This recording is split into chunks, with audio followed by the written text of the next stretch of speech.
Kalau kita dari bidang operasi, kita sampai saat ini masih mampu mempertahankan wilayah udara Indonesia ini dari penyusup-penyusup lah kasarannya seperti itu. Karena kita angkatan udara, maka kita yang diawasi adalah penyusup dari udara. Ini kayaknya lebih serem lagi ya, oh, ini di udara loh. Karena, ini ngalahin penyusup di udara ya? Ya, kalau di darat kita bisa stop, tanya SIM, selesai. Nggak punya SIM, pulang. Nah, kalau di udara kan nggak bisa. Nah, kalau di laut juga bisa ya, bisa stop. Kalau di udara gimana? Stop dulu, nggak bisa ya Pak? Nggak bisa, itu yang makanya kita harus sering patroli. Dan dimana kalau pesawat terbang itu mau melintasi wilayah Indonesia, itu ada beberapa dokumen yang harus diselesaikan. Ada security, flight security, ada diplomatic security. Ini ada beberapa yang harus diselesaikan. Kalau begitu mereka airborne, itu sistem itu akan masuk ke kita. Kalau tidak lengkap, tidak boleh masuk. Kalau mereka memaksa masuk, baru kita nanti akan tindak. Kita tindak itu, kita usir atau kita paksa mendarat, itu nanti kita diselesaikan prosedur yang ada. Assalamualaikum warahmatullahi wabarakatuh. Halo Sobat Diskominfotik Provinsi Riau dimanapun berada. Kembali lagi bersama saya Dwi Cityana Putri dalam talk show Diskominfotik Provinsi Riau. Nah, saat ini saya sedang berada di Lanut Rusmin Nurjadin. Nah, kira-kira kita di mana ini? Nah, di samping saya itu udah datang nih Bapak dari dan Lanut Rusmin Nurjadin, yaitu Bapak Marsma TNI Ian Fuadi. Selamat pagi Bapak. Selamat pagi Mbak Icu. Saya jadi grogi ya dekat Bapak ya. Nah Pak, kira-kira kita nih lagi ada di mana sih Pak namanya? Kita ada di Skadron Udara 16. Di Skadron Udara 16. Oke. Skadron 16 ini mengoperasikan pesawat F-16 yang ada di background kita ini. Iya, nah bisa nih Sobat Diskominfo lihat di belakang kita udah ada pesawat F-16 ya Pak ya. Nah, berbicara tentang TNI nih, sebentar lagi kita akan merayakan HUT TNI ke-77 tahun 2022. Nah, gimana nih Bapak Ian Fuadi nih memaknai HUT TNI ke-77 ini? Makasih Mbak Icut. Jadi kalau kita lihat angkanya 77 tentunya sudah tidak muda lagi. Iya, benar sekali. 77 tahun juga bukan waktu yang sebentar. Banyak sekali pasang surut dari TNI itu sendiri. Sehingga sampai kondisi saat ini. Kalau terakhir tadi kita baca dengan banyaknya gonjang-ganjing di luar, TNI masih menjadi salah satu institusi yang dipercaya oleh masyarakat. Iya, benar sekali. Itu suatu prestasi yang menurut kami juga membanggakan buat ini di usia yang ke-77. Nah, tentunya apalagi 2 tahun belakangan ini, di mana kita semua tidak hanya Indonesia, tapi seluruh dunia mengalami pandemi COVID-19. Semua terdampak, baik itu ekonomi, kesehatan, yang lain jelas terdampak. Nah, disitulah kita menunjukkan peran kita sebagai TNI, di mana hampir semua institusi mengalami kesusahan untuk bagaimana mendistribusikan, bagaimana menyampaikan informasi tentang bagaimana mengatasi COVID, bagaimana kita harus patuh pada prokes, dan di situ kita turun.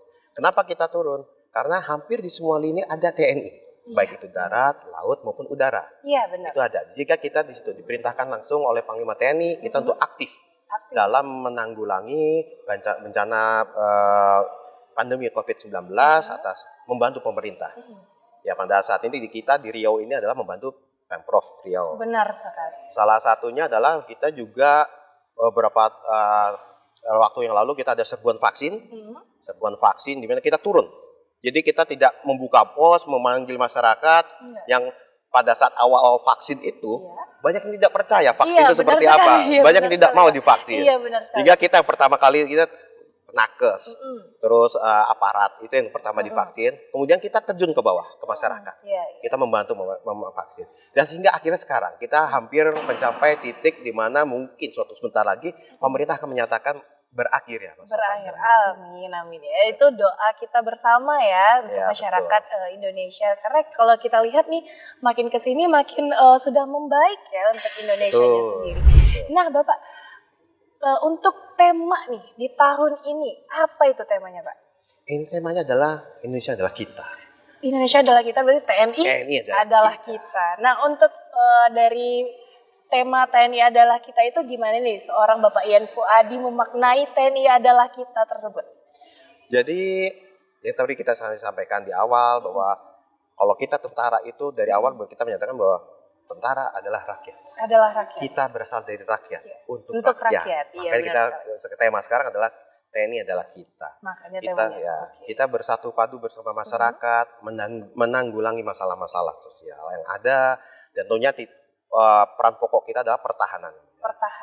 Di pertahanan. Namun bukan berarti kita hanya bertahan tanpa memperhatikan lingkungan sekitarnya. Karena balik lagi, kita juga bagian dari masyarakat. Tentunya kita juga harus saling membantu pemerintah daerah, dan termasuk tugas pokok kami ada OMP, operasi militer untuk perang, ada operasi militer selain perang. Jadi kita juga ikut membantu masyarakat. Oke, nah makanya temanya TNI adalah kita. Karena benar sekali TNI itu kan dari rakyat ya, dari rakyat untuk rakyat. Betul. Ya Pak ya. Nah untuk acara HUT TNI di Provinsi Riau nih, dengan kabarnya nih Lanut Rusmi Nurjadin menjadi tuan rumah nih Bapak. Benar Bapak? Betul sekali. Nah ada apa aja tuh acaranya besok Pak? Jadi pengadaan untuk upacara tujuan HUT TNI, Hari TNI kan kita bergantian. Iya benar. Terakhir 2001 karena pandemi tidak dilaksanakan, terakhir dilaksanakan oleh Angkatan Laut, maka tahun ini adalah giliran kita. TNI AU. TNI AU. Nah kebetulan di Pemprov ini dipusatkan di kami dengan Rusmi Nurjadin. Untuk kegiatan yang dilaksanakan kita ada melaksanakan bakti sosial, donor darah yang sudah dilaksanakan kemarin. Dan sekarang adalah puncaknya adalah upacara peringatan dari HUT TNI yang ke-77 itu sendiri. Ke-77 itu upacaranya dilaksanakan langsung di Lanut Rusmi Nurjadin. Nah, berbicara tentang untuk HUT TNI ini, persiapan-persiapan apa aja nih yang udah disiapkan oleh TNI AU Provinsi Riau nih?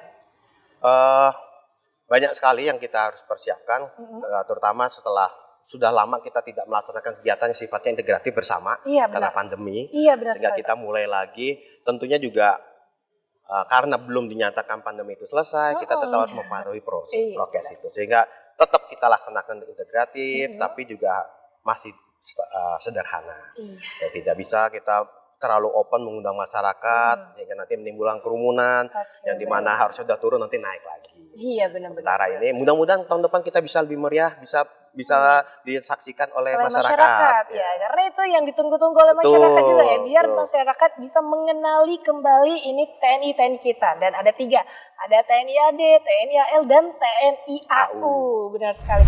Nah untuk TNI AU nih adalah salah satu unsur pertahanan udara bangsa Indonesia. Nah apa aja nih Pak problem yang dihadapi oleh TNI AU khususnya di Lanut Rusmi Nurjadin?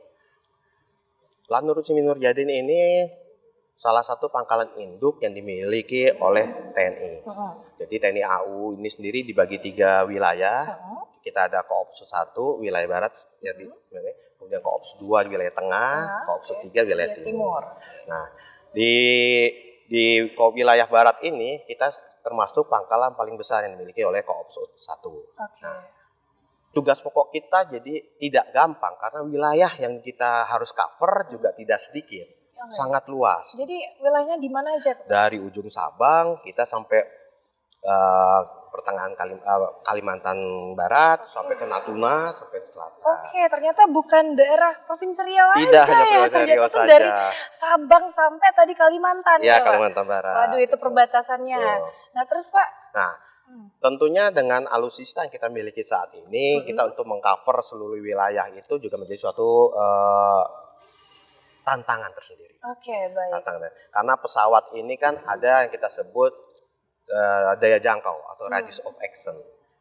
Karena pesawat ini kan pesawat tempur itu sangat terbatas dengan bahan bakar. Bahan bakar, oh iya benar. Karena kalau kita airline dari 1A ke B sudah selesai isi bahan bakar. Tapi kalau pesawat kami operasi, dia harus misalnya ke Aceh, terbang dari Pekanbaru ke Aceh, dia harus bisa kembali lagi ke Pekanbaru.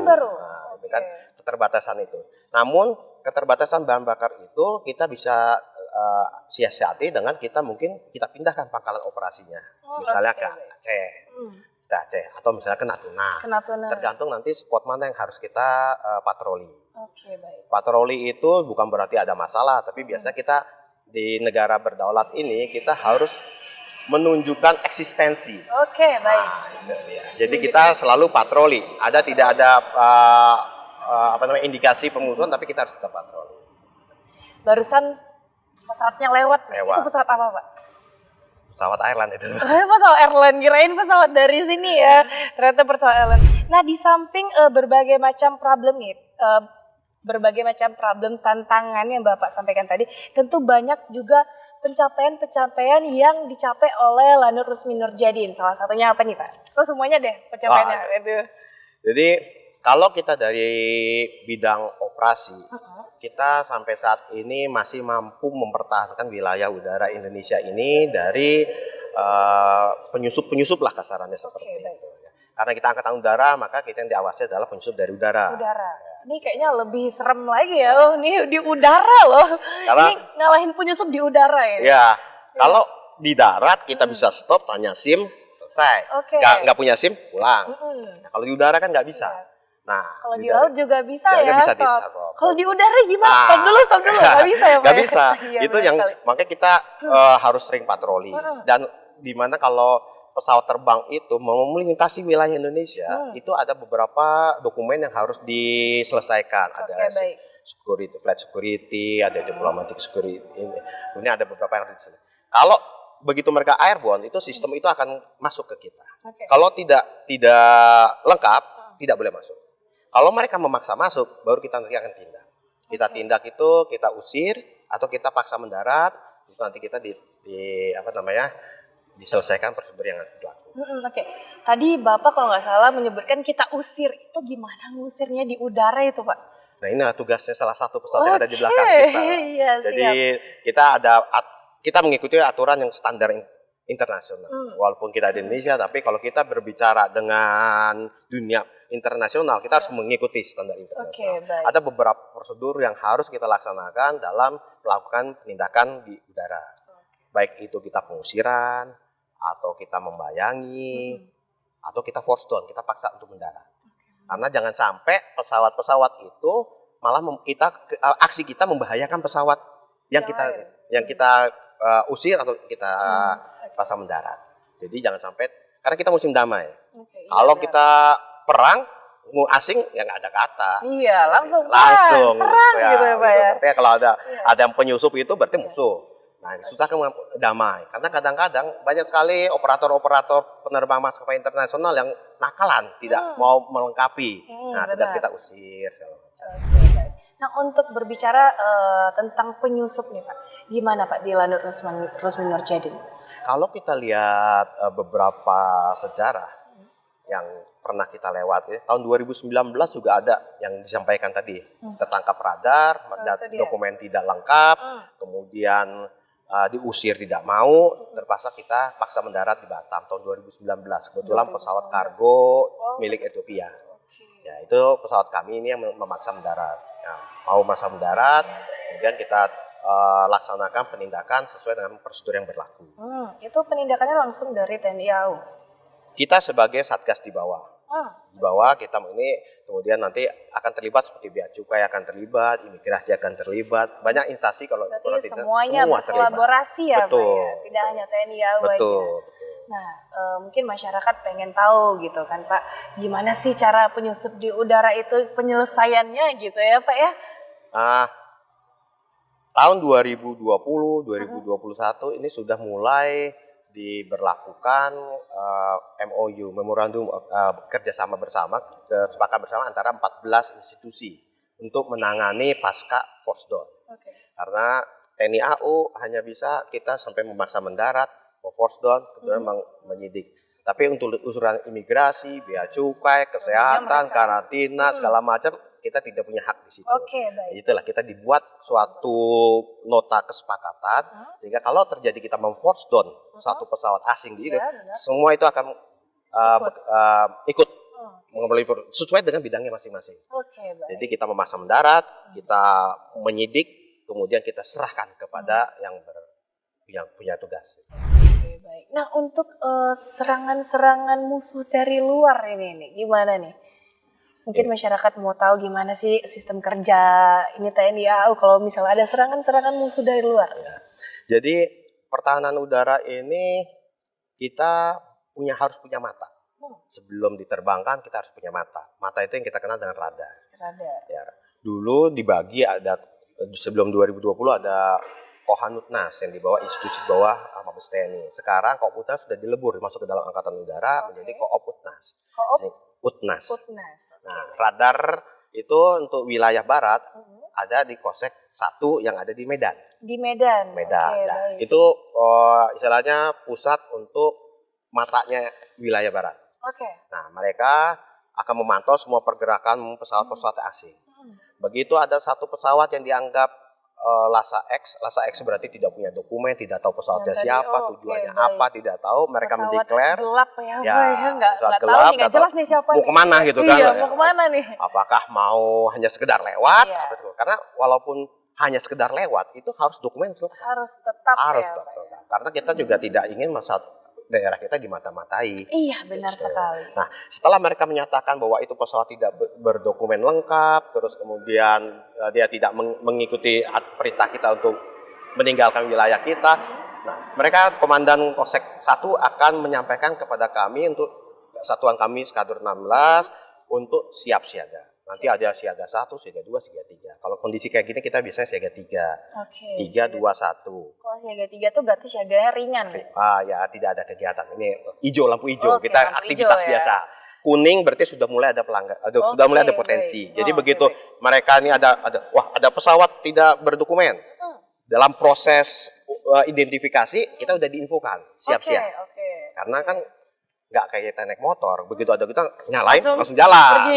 Prosedur nyalain pesawat nggak semudah itu. Jadi kita udah harus disiapkan pesawatnya, udah siap. Begitu ternyata emang dideklar Lhasa X, kita langsung langsung terbang ya. Betul. Aduh, jadi pengen nih dibawa terbang nih. Kayaknya nggak akan kuat nih Icet ya. Kayak naik roller coaster aja. Kayak naik roller coaster aja. Nggak percaya sih sebenarnya Pak. Nah Pak, seperti apa pula bentuk penugasan untuk prajurit-prajurit yang ada di TNI AU nih Pak? Kalau kita bicara masalah TNI AU yang domainnya adalah Angkatan Udara, seperti kami sampaikan tadi kita ada OMP, operasi militer untuk perang. Kalau operasi militer untuk perang tentunya adalah kita menghadapi musuh-musuh yang kekuatan udara, atau kita membantu teman-teman kita di darat maupun di laut. Baik. Itu perang. Tapi kita juga ada 14 misi operasi militer selain perang. 14 misi selain perang loh itu. Baik. Banyak sekali kegiatan operasi tersebut. Salah satunya adalah pengamanan perbatasan, pos terluar, pertahanan udara seperti itu. Berarti itu pengamanannya di udara dong? Di udara. Jadi kita pulau-pulau terluar itu kadang tidak terjangkau dari darat, jelas tidak. Laut pun mungkin sekali-sekali ke sana. Nah, kita patroli dengan menggunakan pesawat udara.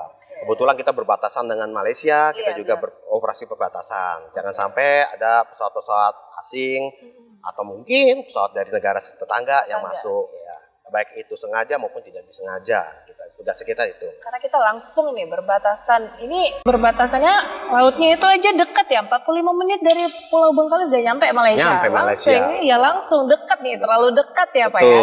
Nah untuk itu TNI kita ini gimana caranya biar bisa perbatasan kita dijaga dengan baik. Dengan damai tentunya ya Pak ya. Nah untuk wilayah-wilayah konflik nih Pak. Itu apakah prajurit-prajurit kita juga diterbangkan untuk menjaga wilayah-wilayah konflik atau gimana? Jadi TNI AU sifatnya adalah pembinaan kekuatan. Pembinaan kekuatan. Jadi tugas TNI AU termasuk kami di sini Komandan Lanut membina penerbang-penerbang kami agar siap selalu digunakan kapanpun. Pengguna kekuatan adalah haknya Panglima TNI. Jadi kalau Panglima TNI menyatakan di satu kelompok satu daerah A ada konflik, beliau akan menyampaikan terbangkan pesawat tempur. Tergantung dari pesawat tempur yang terdekat mana. Misal kalau dekat dengan Pekanbaru, maka satuan kami akan terbang. Seperti itu. Jadi tugasnya TNI AU juga adalah pembinaan kekuatan. Pembinaan kekuatan. Saya sebagai perpanjangan tangan dari TNI AU untuk membina kekuatan yang ada di Lanut Rusmin Nurhadi. Penggunaannya perintah dari Panglima TNI. Penggunaannya perintah dari Panglima TNI langsung ya Pak ya.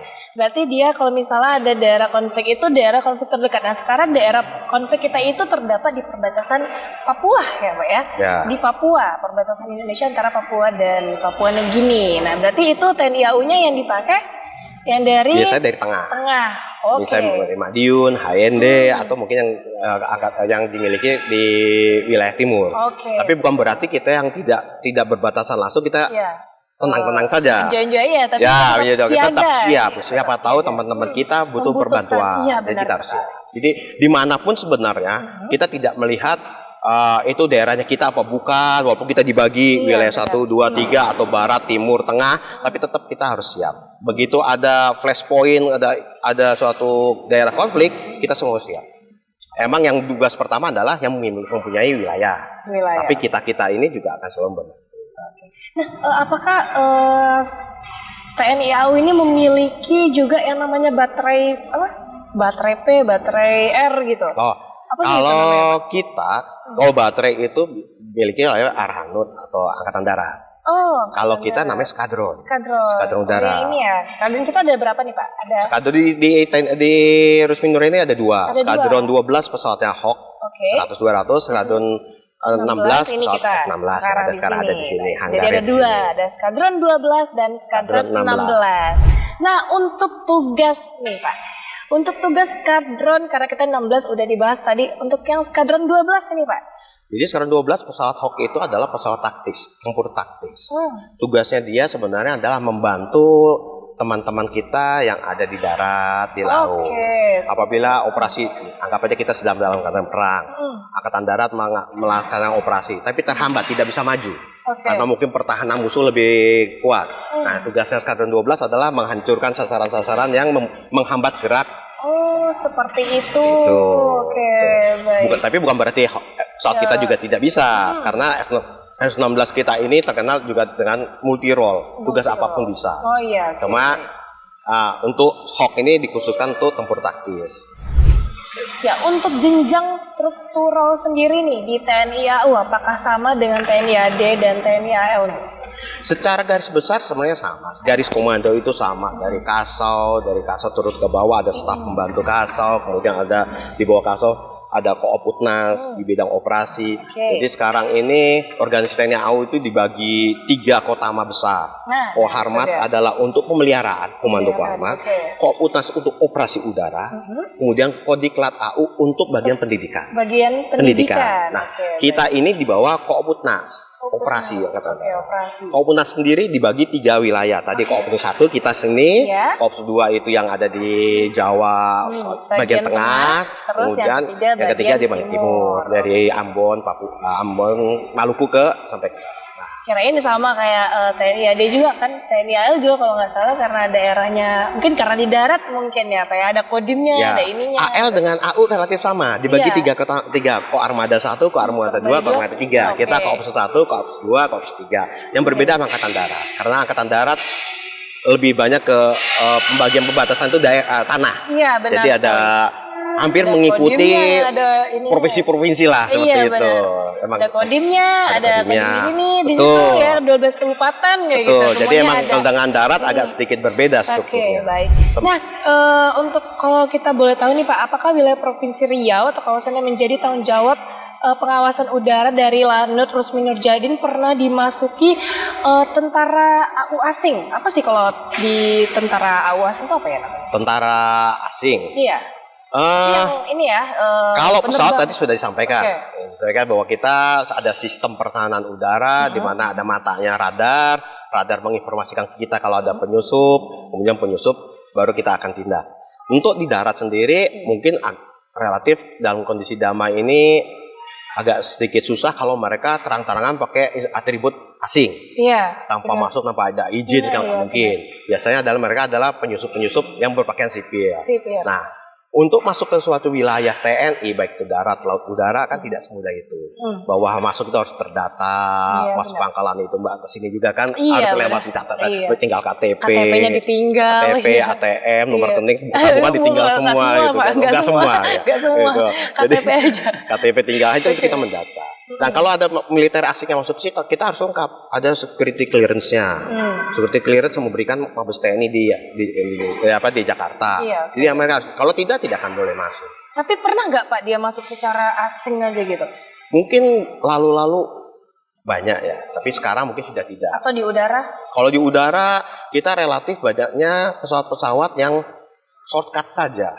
Mereka tidak mau capek-capek urus dokumen.